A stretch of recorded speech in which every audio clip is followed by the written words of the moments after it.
overshoot the runway and its strip, hit the boundary fence and fell into a gorge, killing 158 of 166 people on board.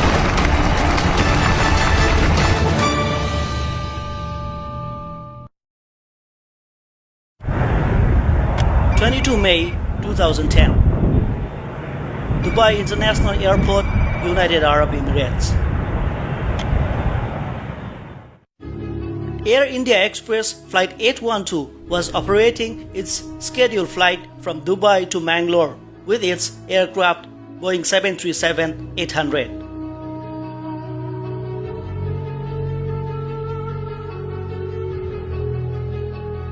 Including 4 cabin crew and 2 pilots, there were 166 occupants on board. The captain of the flight was Zlatko Glusica, who was 55 years old with 10,215 hours of flying experience, including 2,844 hours on Boeing 737-800. The first officer was Harbinder Singh Ahluwalia. He was 40 years old and had 3,620 hours of flying experience, including 3,319 hours on Boeing 737-800. The flight started its takeoff roll from Dubai International Airport 9 minutes before the scheduled departure time. Flight attendants, please prepare for takeoff.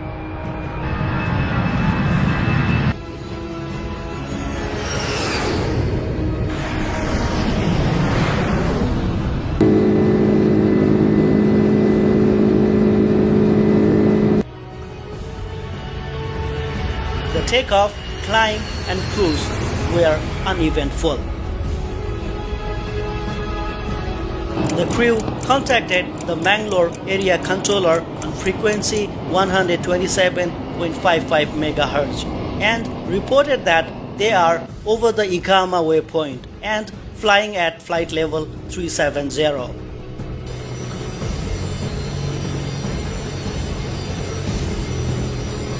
Since 20 May, the Mangalore area radar was unserviceable, and the crew were informed about this. Inside the cockpit, the first officer was making all the calls, and it seems that he was only one to active among 2 crew. Because when the investigators heard the cockpit voice recorder, which indicated that there was no conversation between the 2 pilots for the first 1 hour and 40 minutes of recording. And the captain was asleep with intermittent sound of snoring, deep breathing, and towards the end of this period, sound of clearing throat and coughing.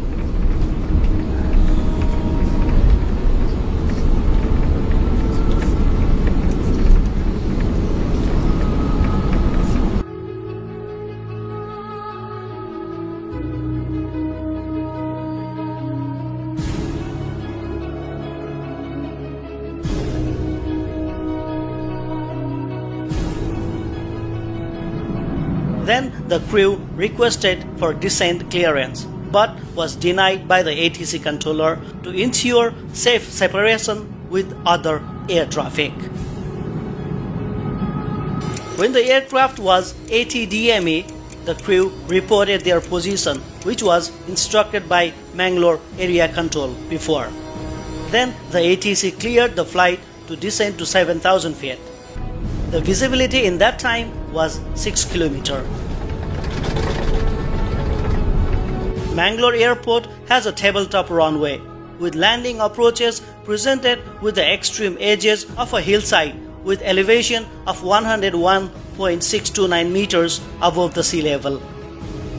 So Air India Express had made a special qualification requirement that only the captain shall carry out takeoff and landing in this airport. Among the crew of Flight 812, Captain Glusica had made a total of 16 landings in the past at this airport, and first officer had operated as a co-pilot on 66 flights at this airport in the past.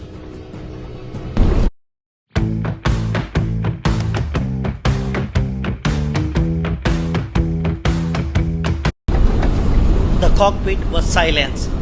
There was no recorded conversation regarding the mandatory preparation for descent and landing briefing. The Mangalore area controller cleared the aircraft to continue descent to 2,900 feet. But the aircraft was much higher than normally expected altitudes. The aircraft was then handed over by the Mangalore area controller to ATC tower.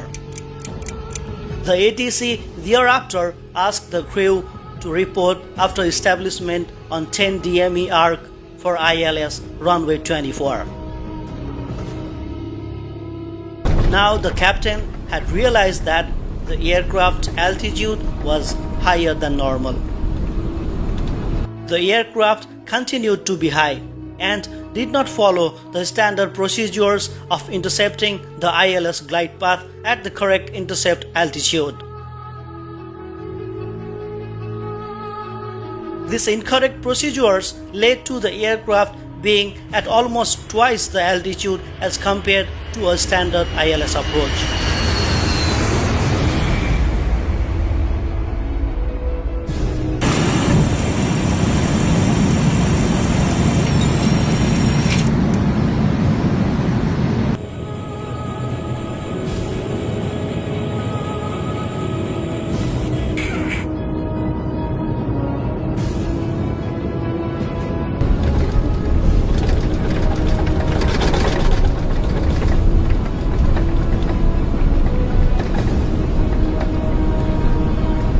Now, the captain disconnected the autopilot and increased the rate of descent to establish on the desired approach path.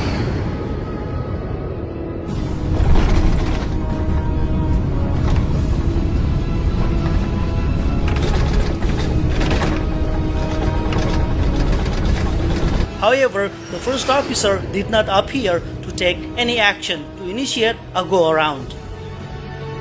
The captain increased the rate of descent to almost 4,000 feet per minute.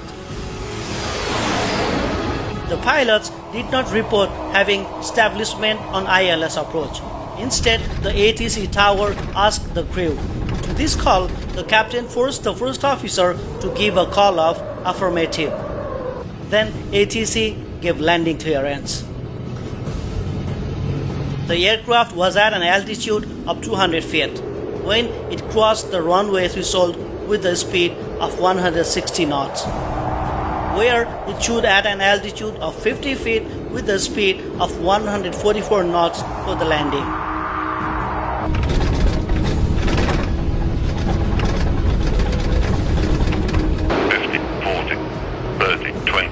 Retard.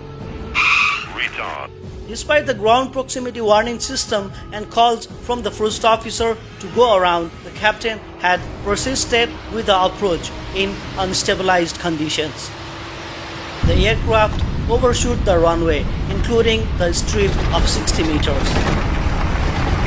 After overshooting the runway and strip, the aircraft continued into the runway in safety area of 90 meters. The right wing impacted the localizer antenna, hit the boundary fence and fell into the gorge.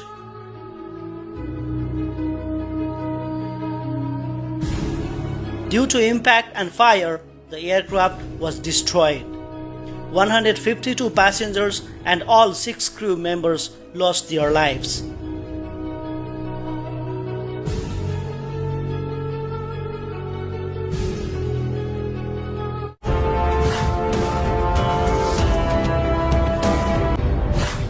The investigation was done by Ministry of Civil Aviation, India.